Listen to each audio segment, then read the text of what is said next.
কোনো অবস্থায় সালাদকে মিস করা যাবে না, তথা নামাজকে মিস করা যাবে না, জীবনের যে কোনো কঠিন থেকে কঠিন পরিস্থিতি হোক না কেন।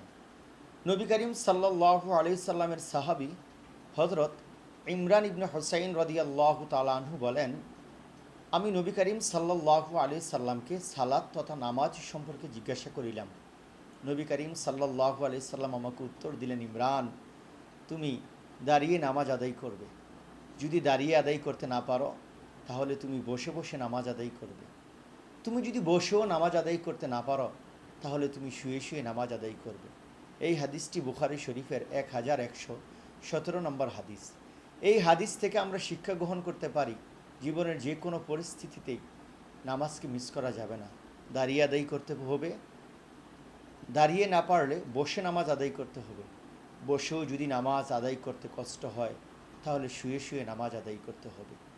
আল্লাহ সুবহানাহু ওয়া তাআলা আমাদেরকে 5 ওয়াক্ত নামাজ জামাতের সাথে তাকবীরে উলা সহকারে মসজিদে এসে আদায় করার তৌফিক দান করুক, আমিন।